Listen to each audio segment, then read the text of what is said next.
Voyons l'ennemi persister dans ses fautes de la veille et diriger ses grands masses sur Aspern avec une forte colonne sur Essling, ce qui dégarnissait beaucoup son centre, fait aussitôt des dispositions pour profiter de cette faute et exécuter immédiatement l'attaque projetée, dont il n'avait fait la veille qu'une démonstration.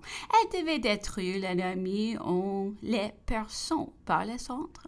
Se croyant au moment de voir arriver le cœur de Daru, l'empereur envoya les tirailleurs de sa gare à Aspern et donna ordre à Lan de commencer l'attaque avec son corps d'armée. Dans l'intervalle entre Essling et Aspern contre la gauche de Hohenzollern, de la droite de Liechtenstein, ainsi, Napoléon fait avancer sa droite et pivote sur sa gauche, appuyé de la défense Aspern. Par là, il partitionne l'armée ennemie en deux portions, qui ayant se trouvé fort compromises à l'une et l'autre. L'un à la tête de la division Saint-Hilaire, ayant à sa gauche le grenadier Dudinot. À sa droite, la division Boutet, la cavalerie par Marston, les intervalles marchent fièrement à l'ennemi et s'avancent sur le léger glacier, au sommet duquel se trouve le centre des Autrichiens. Avertis du danger qui menace cette partie, c'est important de sa ligne. L'archiduc accueille en toute date, appelle momentanément à lui une partie du corps de Bellegarde, disposée de Hohenzollern et de Rosenberg, place derrière eux en troisième ligne afin de les renforcer encore plusieurs régiments de l'aile droite de sa cavalerie, dont l'aile gauche est formée sous plusieurs lignes. Il attend ici l'attaque du maréchal Lannes. Cette attaque, exécutée sous les yeux même de Napoléon, vive et impétueuse, culbute les premiers trous de l'ennemi. Dessire la tête des cuirassiers, fait toujours charge brillante sur la cavalerie de l'infanterie des Autrichiens. Celle-ci cédait tout terrain.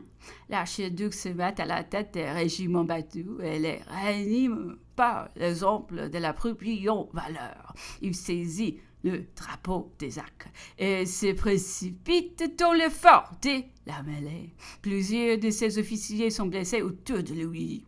Cependant, les Français, doublant de vigueur et pousséant leurs avantages, la victoire la plus complète se montrait déjà aux yeux de Napoléon.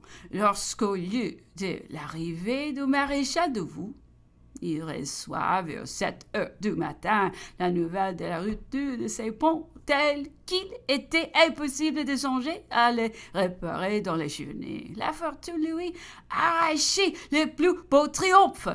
Dans de telles dispositions, avec ce qu'il avait d'être sous la main, Napoléon pouvait encore se livrer à l'espoir de vaincre, mais sa prudence l'emporta. Il ne voulut pas exposer à quelque nouveau contre-temps le sort de tant épreuves.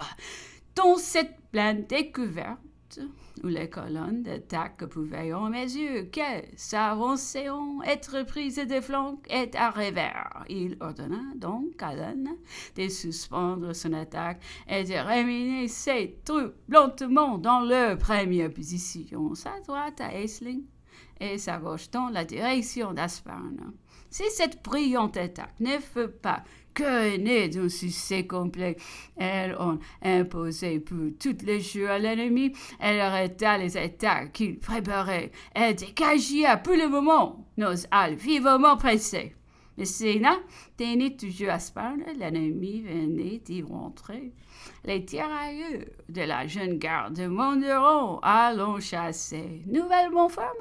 Ils n'avaient de la guerre que le nom et le dévouement. Ils gagneront leur grenade, mais ce ne fut pas sans beaucoup de peine et de pertes.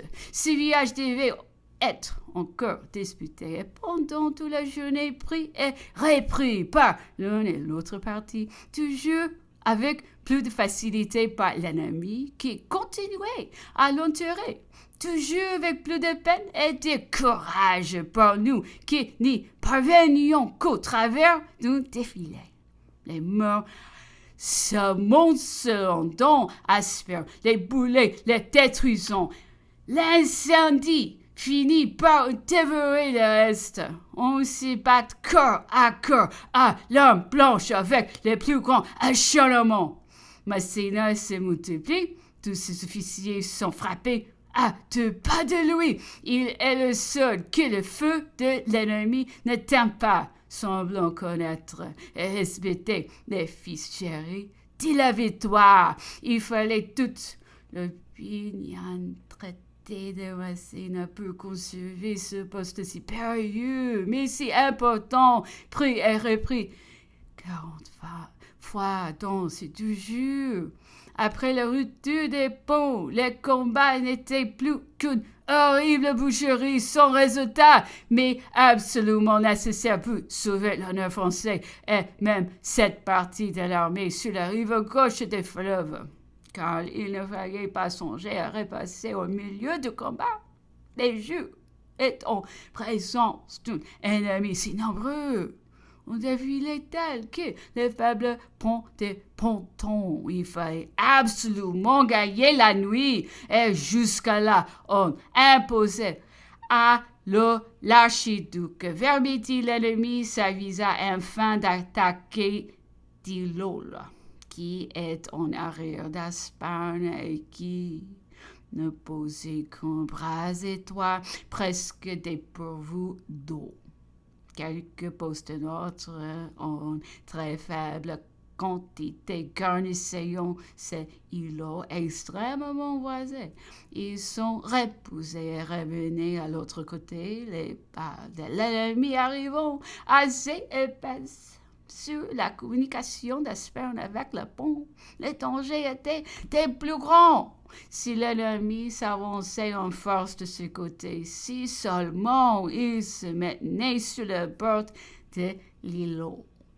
Les troupes qui étaient en Asparne se trouvaient en prise à dos et ramenées près du pont. On perdait un demi-lieue de terrain et l'appui principal de la position. 2 pièces et mitrailles feront aussitôt tourner de ce côté. Heureusement, l'ennemi laissa le temps à la brigade d'accourir, mais il fallut envoyer aussi toute la division militaire, réduite à quelques certaines dames, et réussit à contenir l'ennemi.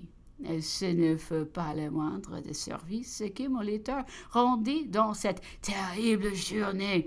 L'archiduc avait renfermé sa ligne, rétabli ses batteries et recommencé ses attaques sur Aspern et Essling. Il fait marcher contre ces derniers 4 bataillons des grenadiers de la réserve qu'il avait enfin rapprochés de la ligne, ceci ne prouvant pas moins de résistance. La division boudait, enfermée en partie dans un grand clos, repousse 5 assauts avec la plus grande valeur.